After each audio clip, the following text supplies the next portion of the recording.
Nick was halfway through his third cup of coffee when the doorbell rang. It was 2 a.m. on a Tuesday, and he lived 40 miles outside the nearest town. Nobody rang his doorbell at 2 a.m. He shuffled to the door in his worn pajamas, expecting a lost traveler or maybe a confused delivery drone. What he found instead made him drop his mug. She stood 7 feet tall, her crystalline blue skin shimmering under his porch light like liquid starlight. Her armor was minimal, strategic plates of some unknown metal that seemed to absorb and reflect light simultaneously. Her eyes were twin galaxies swirling with actual nebulae. Every curve, every angle of her form seemed mathematically perfect, as if the universe itself had designed her to be the apex of aesthetic achievement. "You are Nicholas Chen?" Her voice resonated like a symphony. Yes?" Nick managed, acutely aware of the coffee stain spreading across his Star Trek pajamas. "I am Commander Kiza of the Valtheran Empire. I have traveled 43 light years to reach you." She paused, her expression deadly serious. "I need your help," Nick blinked. "Did you try turning it off and turning it back on again?" Kiza's eyes narrowed. "I do not understand this reference. I'm an IT guy. That's basically all I do. Fix routers. Reset passwords. You traveled 43 light years for tech support?" "Not exactly." Kiza glanced over her shoulder at the stars. "May I enter?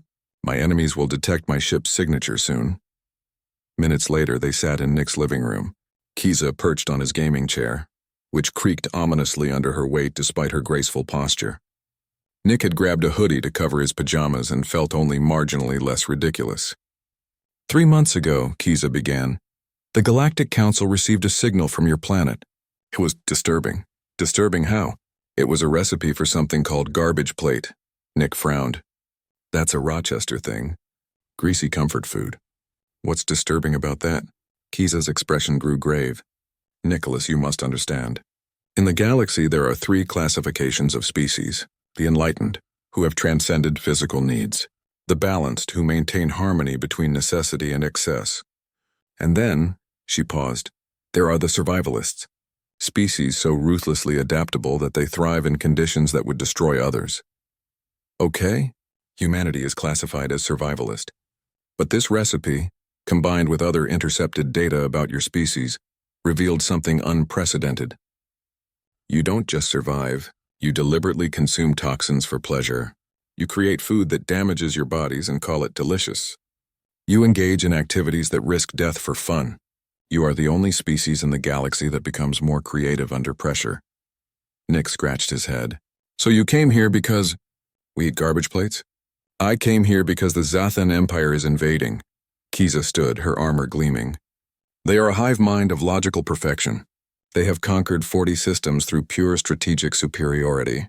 They calculate every variable, predict every move. They are unstoppable.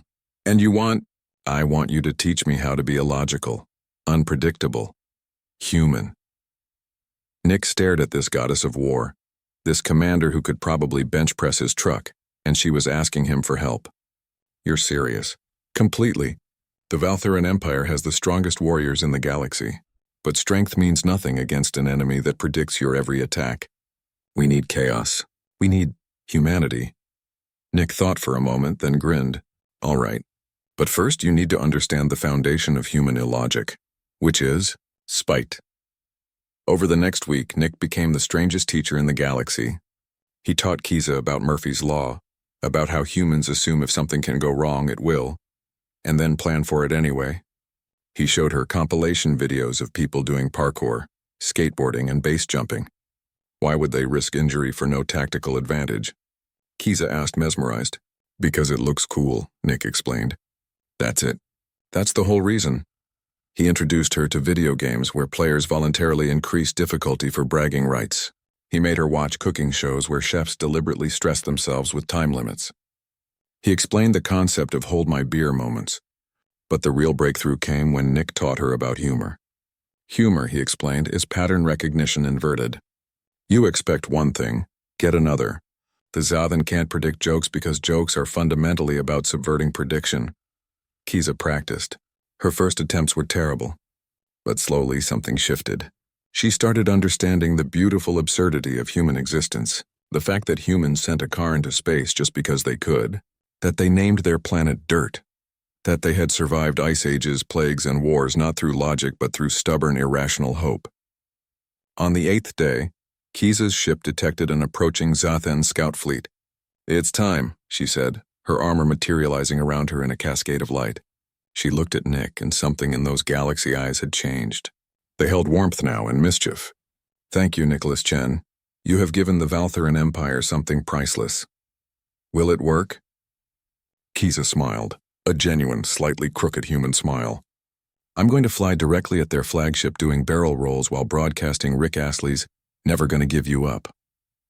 Their hive mind will spend so much processing power trying to understand why that they won't see our main fleet coming." Nick laughed. "You're going to rickroll an alien armada?" "I'm going to, as you taught me, do something completely stupid that just might work." She moved toward the door, then paused. "If we survive this war, I will return. Perhaps you can teach me about this garbage plate." "It's a date." Kiza launched into the night sky in a pillar of blue light. Nick watched until she vanished among the stars, then went back inside to his coffee and his computers. 3 weeks later, news feeds exploded with reports of an impossible victory. The Zathen Empire had retreated for the first time in recorded history, baffled by tactics that made no logical sense. And Nick's doorbell rang at 2 a.m. again. This time he was ready, with 2 garbage plates and a smile.